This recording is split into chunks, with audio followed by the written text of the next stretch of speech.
If you're planning to retire abroad, here's the truth nobody says out loud. It's not the beaches or the museums that decide whether you love the lifestyle. It's the boring stuff, the money flow, the phone working when you land, and the paperwork being where you need it, when you need it. When those three are solid, you feel calm, capable, and free. When they're shaky, every small problem turns into a stressful day. In this video, we'll build a simple life ops system you can set up once and reuse in every country. It's designed for Americans, Canadians, and beyond, who want the freedom to move around or settle somewhere new, without feeling like you're constantly putting out fires. If you want more retiree-friendly systems for visas, insurance, cost of living, and staying scam smart, subscribe to Travel Choir. This channel is built for freedom and adventure after 55, with the real-world operations that make it sustainable. Now let's build your life ops system in 3 layers: money, phone, and paperwork, plus a few routines that keep everything running. Most people try to solve their move abroad life one emergency at a time. A card gets declined, so they scramble. They lose access to a bank login, so they panic. They need a document fast, and suddenly they're begging someone back home to mail something internationally. The better approach is to build a small operating system that assumes things will go wrong occasionally and gives you backups so it's never a crisis. Here's the core rule. Every critical thing should have a primary, a backup, and a recovery plan. Money needs a primary way to pay, a backup way to pay, and a way to regain access if you get locked out. Your phone needs your main number, a backup path to data and calls, and a way to restore if it's lost. Your paperwork needs originals stored safely, copies accessible anywhere, and a method to replace what matters. Once you have that, you stop starting over with every new country. You just travel with your system. Money problems abroad are never just money problems. They become mobility problems, housing problems, and stress problems. The simplest way to stay calm is to organize your finances into 3 buckets: a spending bucket, a reserve bucket, and an emergency bucket. Your spending bucket is what you use day to day. It should be easy to access and easy to track, like a monthly operating account where the amount you plan to spend lands and everything else stays protected elsewhere.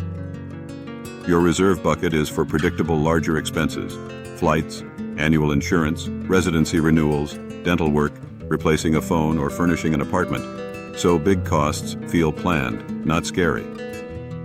Your emergency bucket is, I can fix this today money. It's not about perfect returns, it's about access and speed if something goes wrong. Then you add redundancy. You want at least 2 independent ways to pay, ideally from different issuers, and not stored in the same place. One card lives in your wallet, and a second stays secured separately, like in your luggage or apartment safe spot. You also want a modest amount of local cash most of the time. Not a big stack, just enough to get you from problem to safety. Transportation, food, and a night of lodging if needed. Finally, keep it healthy with one small habit: a weekly 5-minute money check. You glance at recent charges, confirm upcoming big payments, and make sure your reserve still matches your near-term plans. That catches trouble early, before it becomes a travel-stopping emergency. Getting locked out of accounts abroad is one of the most stressful retiree scenarios, and it usually happens because of fraud alerts, unusual logins, or losing access to 2-factor authentication. The fix is a recovery path you build while you're calm. Start by treating your email like the master key to your financial life. If someone gets your email, they can reset passwords and intercept codes. So protect it with a strong password, 2-factor authentication, and recovery options that don't rely on the same phone you might lose. Next, reduce how many services depend on a single phone number for security. Whenever you can, add a second method, like an authenticator app, a backup email, or printed recovery codes stored safely. Those codes are unglamorous, but they're often the difference between an annoying day and a ruined trip. Also decide your anchor setup. Even if you're rotating countries, you need a stable home base approach for banking and occasional mail. Some retirees use a trusted family address, Others use a professional mail service. Whatever you choose, make it part of the system, written down, not improvised under stress. And do one simple pre-departure check before big moves. Confirm you can log in on 2 devices, confirm you have at least 2 ways to receive or generate security codes, and confirm your bank contact info is current. Think of it as being your own IT department for 10 minutes, so you don't become your own emergency hotline later. Your phone isn't just a phone abroad.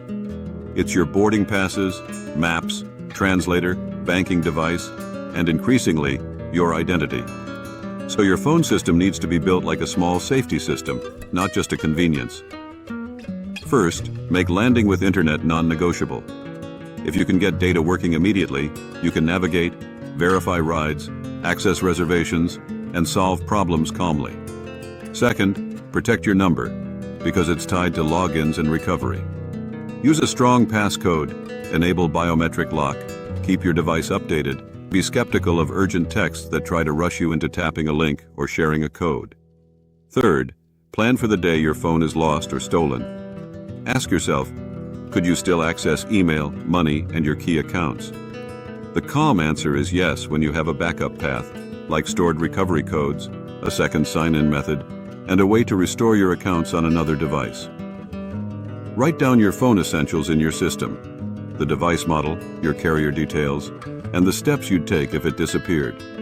Not in your head because stress erases memory. In your secure vault and in one safe paper location. If you want a printable Retire Abroad Life Ops checklist that matches what we're building today, plus a short gear and app planning guide that's retiree-friendly, I've put a free set of resources together for you. You can grab them using the links in the description, and it's designed to make this setup faster and less overwhelming.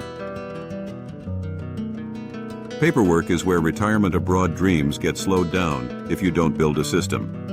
Visas, residency renewals, healthcare needs, banking requirements, housing contracts, and even simple errands can require documentation.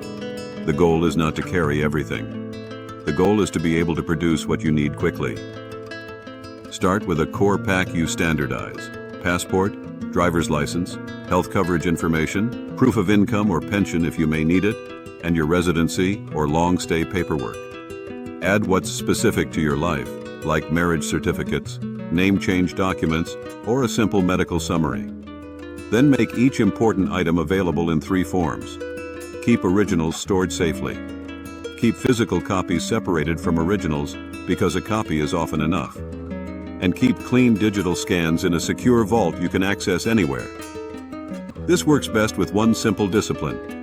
Every document gets a clear file name and a predictable folder location, so you're not hunting through random phone photos at a counter while a line builds behind you. Also include people and permissions in your system.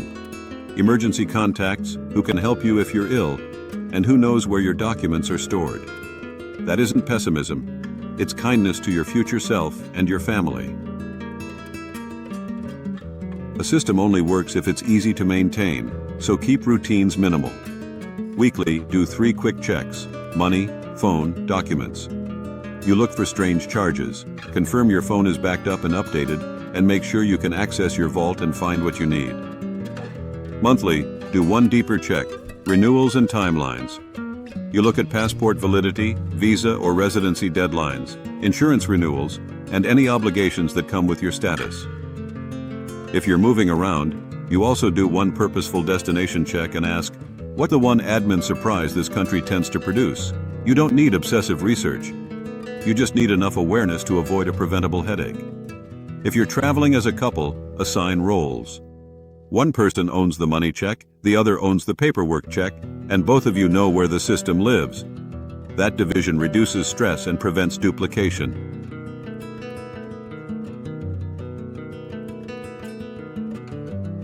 Even with a great setup, things happen. Cards get blocked, phones get lost, and Wi-Fi fails at the worst moment. The difference is whether you have a playbook. On a bad day, you stabilize first. You get somewhere safe and calm, use your backup payment method, get connectivity through your backup path, and contact providers through official channels, not links in a message. Then you execute recovery. Freeze what needs freezing, reset what needs resetting, and replace what needs replacing. Redundancy turns a bad day into a solvable day. Here's the bigger point. Retiring abroad is supposed to feel like freedom. Systems aren't the opposite of freedom, they create it. Once these are in place, you stop thinking about them and start enjoying your life again. If you want to set up the essentials the easy way, I've curated a small set of retiree-friendly travel resources for connectivity, coverage, and logistics. You'll find them in the description. And using them is a simple way to support the channel while you build a calmer, more reliable retirement abroad setup. If you take one idea from this video, let it be this. Retiring abroad isn't hard because you can't do it. It's hard when you try to do it without a system. Build the money flow, protect your phone identity, make paperwork reachable, and keep it alive with 2 small routines. Then you get what you actually wanted: confidence, mobility, and a life that feels wide open.